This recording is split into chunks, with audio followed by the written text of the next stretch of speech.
ان اللہ وملائکتہ یصلون علی النبی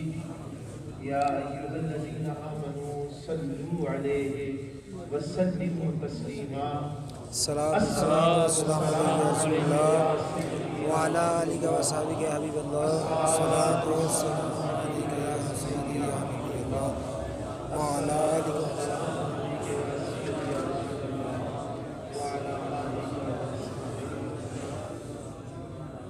سارے نبیوں کے عہدے بڑے ہیں لیکن آقا کا منصب جدا ہے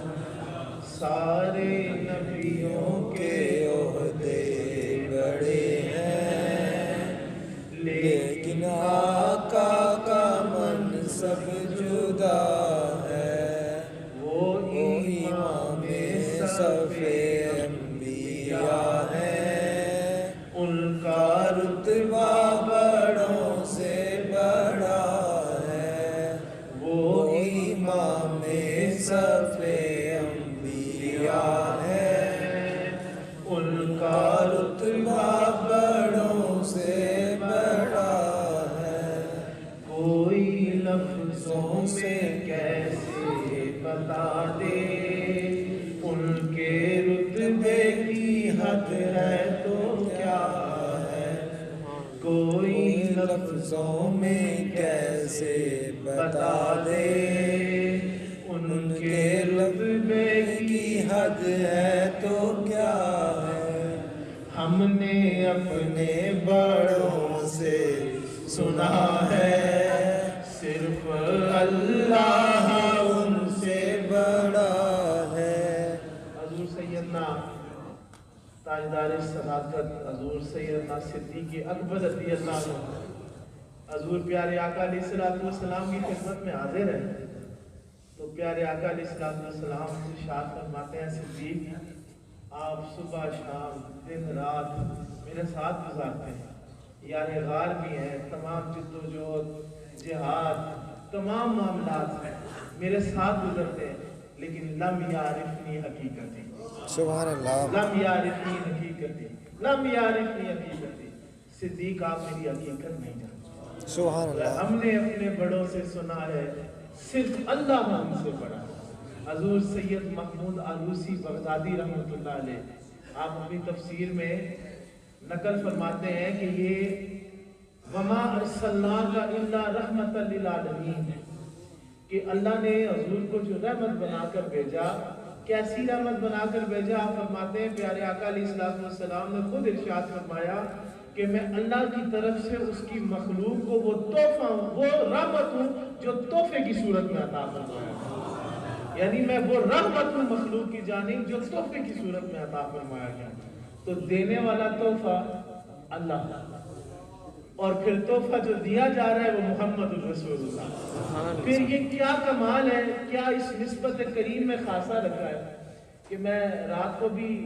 دوستوں کے ساتھ بیٹھا تھا تو بعد میں اٹھا تو بہت ساری باتیں ذہن میں آئی تو حضرت عمر خطاب رضی اللہ عنہ کی والی حدیث کہ آپ کو حضور پاک نے جب مانگا تو حضور نے ایک رات دعا فرمائی کہ بھئی ابو جہل بن ہشام یا عمر بن خطاب یا الہی دونوں میں سے کسی ایک سے اسلام کو عزت عطا فرما سبحان اللہ تو پیارے آقا کی دعا قبول ہوئی اگلے ہی روز میرے پیارے آقا علیہ السلام کے عظیم غلام جناب عمر خطاب ایمان قبول فرماتے ہیں تو میں اس پہ غور کر رہا تھا کہ ہم نے اپنے استادوں کی جوتیاں سی دیکھی ہیں وہ تو دو نکات بیان کیا کرتے تھے کہ حضرت عمر پاک کو یہ خاصہ ملا کہ ایک تو وہ بنے مراد رسول کہ حضور نے مانگ کر لیا بھئی اسلام کو عزت عطا ہو ان سے مانگ کر لیا دوسرا نقطہ ہمارے استاد فرمایا کرتے کہ بھئی حضور پیارے آقا علیہ السلام ہے رب کے محبوب اللہ کے محبوب وجہ تخلیق کائنات امام الانبیاء تو پھر ان کی خدمت میں غلام بھیجنا ہے ان کی خدمت میں امتی بھیجنا ہے تو پھر اللہ تعالیٰ کو بھی جو بندہ محبوب تھا اس کو ان کی خدمت میں بھیجا سبحان اللہ تو یعنی محبوبیت بھی حضرت عمر خطاب کی ثابت ہو گئی کہ اللہ کو وہ محبوب تھے، اس لیے محبوب کو محبوب بھیجا۔ تیسری جو بات، میں ایک دفعہ اپنے والد صاحب کی خدمت میں حاضر تھا تو یہ سبق پڑھ کے آیا تو میں نے عرض کی حضور یہ تھوڑی حدیث پڑھائیں۔ آپ نے فرمایا پڑھانا تو دور کی بات، اس نقطے پہ غور نہیں کیا کہ حضرت عمر خطاب رضی اللہ تعالیٰ عنہ کو سلیکٹ کیوں کیا گیا؟ اللہ نے محبوب تو ہو گئے لیکن وجہ کیا تھی؟ تو میں نے پوچھا حضور ارشاد فرمائے، تو آپ نے فرمایا وجہ یہ ہے کہ اگر تو ابو جہل ایمان لے آتا تو کل تاریخ میں شاید یہ بھی لوگ لکھنا شروع کر دیتے کہ ابو جہل کے تعلقات کی وجہ سے، اس کی سرداری کی وجہ سے، اس کے پیسے کی وجہ سے، بادشاہوں سے تعلقات کی وجہ سے، انٹرنیشنل پہچان کی وجہ سے اسلام پھیلا ہے۔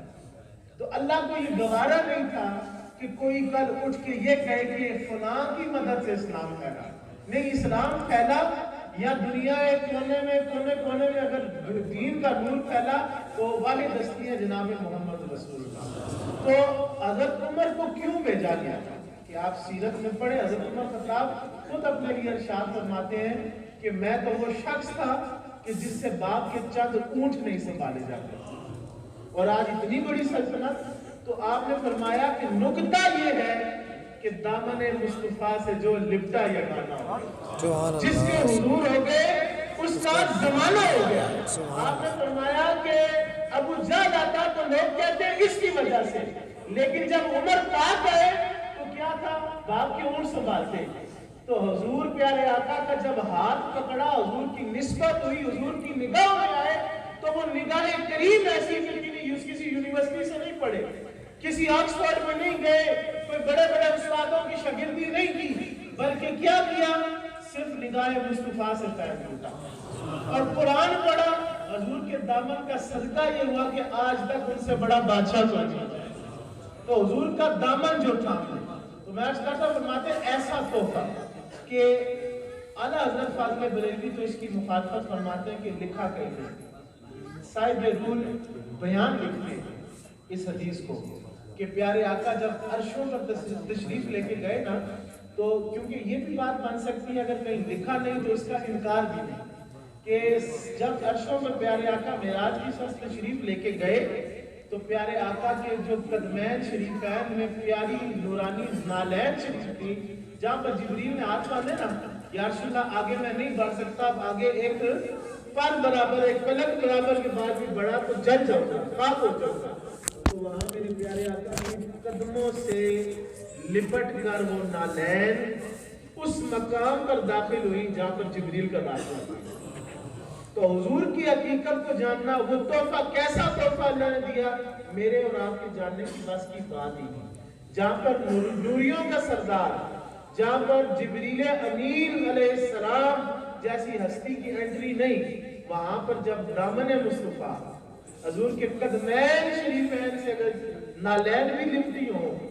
تو پھر وہاں پر ان کا داخلہ ممکن ہے جہاں پر نور نہیں داخل ہو سکتا۔ تو پیارے آقا علیہ السلام کی نسبت کریم ہی ایسی نسبت ہے کہ جس کے صدقے سے اللہ نے ہمیں سب کچھ عطا فرمایا بھی ہے، عطا فرمانا بھی ہے۔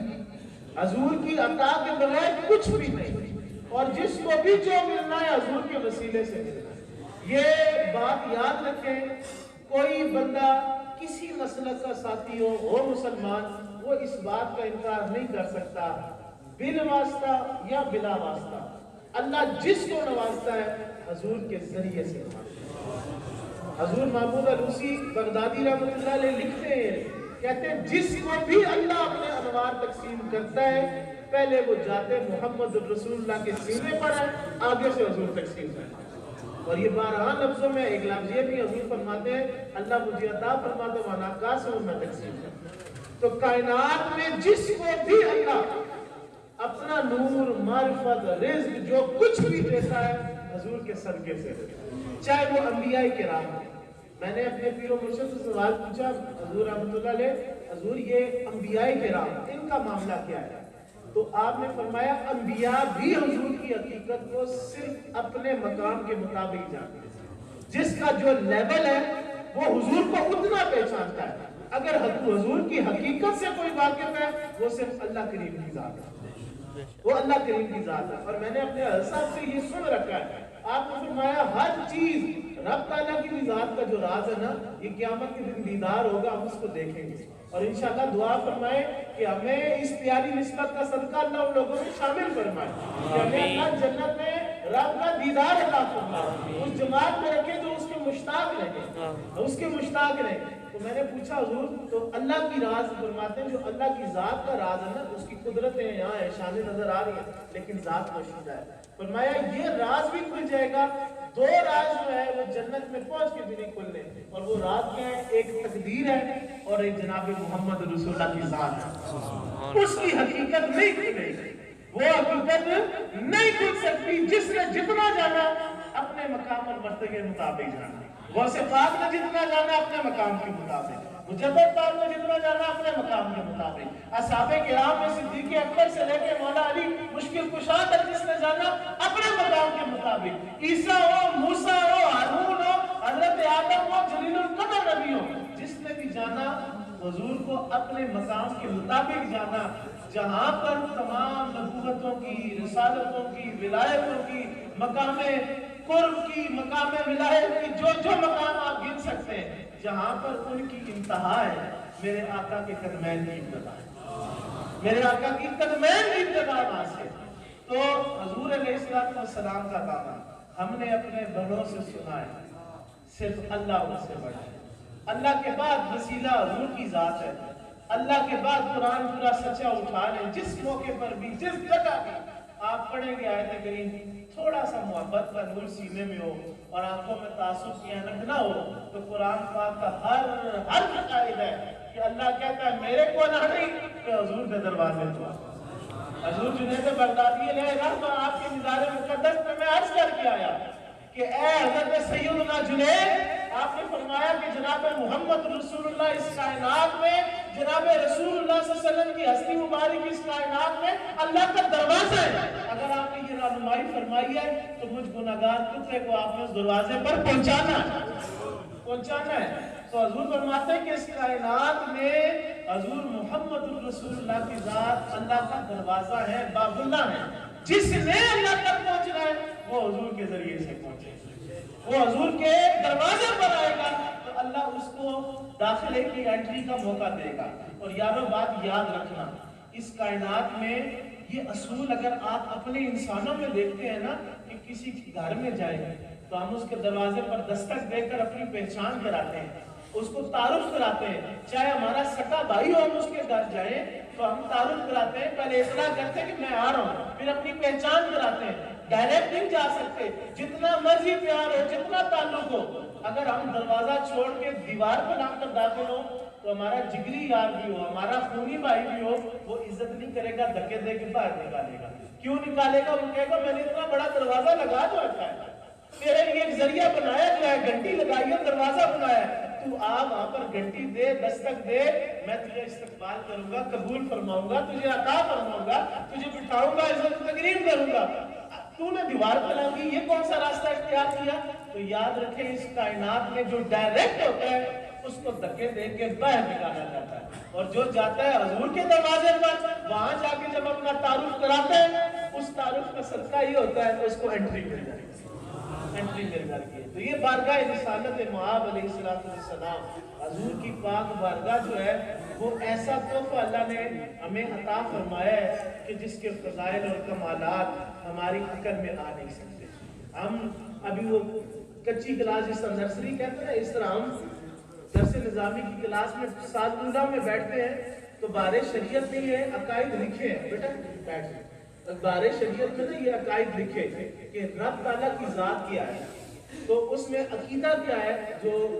نبی پاک علیہ السلام کی شریعت مطابق کہ عقیدہ یہ ہے کہ اللہ کی ذات وہ ذات ہے کہ اگر وہ عقل میں آ جائے تو پھر وہ خدا نہیں ہے، وہ حال ہے۔ اللہ کی ذات ہو، صفات ہو، اس کی شان ہو، اس کے کمالات کی انتہا ہو، اس کا حدود اربع ہم اپنے ذہن میں بنائیں ناممکن ہے۔ جو شے ہماری عقل میں آئے وہ خدا نہیں ہے، وہ اس کی شان نہیں ہے۔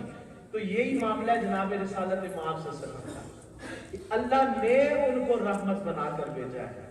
اللہ نے ان کو ہمارے لیے وسیلہ بنایا ہے، اللہ نے ہمیں وہ تحفہ عطا فرمائے ہیں۔ تو اگر رب نے جو رحمت عطا فرمائی ہے اور جو اپنا محبوب بنایا ہے، پھر جس کے صدقے میں کائنات سجائی ہے، وہ ذات ہمارے ذہن میں آ جائے وہ نہیں۔ تو جس کو جتنا ملا اپنے ذات کے مطابق، پہچان کے مطابق، اپنے مقام مرتبے کے مطابق ملا۔ اور صدیق جیسی ہستی جو آج یارے مزار بھی ہیں، ان کو حضور نے فرمایا لم یار۔ تو آج اگر کامیابی چاہتے ہو، آج اگر علیہ پاک اس دنیا میں پاک صاف ہو کر، کامیاب ہو کر، فلاح یافتہ ہو کر جانا چاہتے ہو، پھر ایک ذات سے وفا کرنا، اور وہ ذات میرے اور آپ کے پیارے آقا علیہ السلام، جس کے دامن کو پکڑ کے ہر ایک نے ترقی پائی، ہر ایک کامیاب ہوا۔ مجھے تو اور کوئی راستہ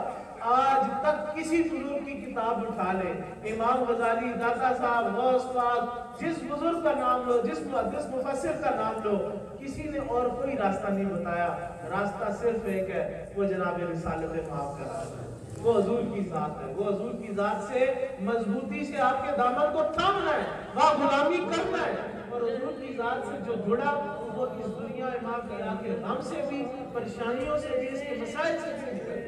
جس کے حضور ہو گئے اس کا زمانہ ہو گیا۔ مل کے پڑھے، سارے نبیوں کے ہوگے لیکن آقا کا سب جدا ہے، وہ امام ہے سب کے انبیاء ہیں، ان کا رتبہ بڑوں سے بڑا ہے، کوئی لفظوں میں کیسے بتائے ان کے رتبے کی حد ہے تو کیا ہے۔ ہم نے اپنے بڑوں سے سنا ہے، صرف اللہ ان سے بڑا ہے، اور دعا کریں مستقل ان کی چوکھٹ عطا ہو۔ میرے معبود یہ التجا ہے، کوئی پوچھے تو یہ کہہ سکوں میں باب جبریل میرا پتہ ہے۔ اللہ تعالیٰ آپ سب کو اپنے فضل و کرم سے نوازے، اور آج اس عرس پاک کی محفل سے جوڑیاں بھر کے آپ کا تشریف دیں۔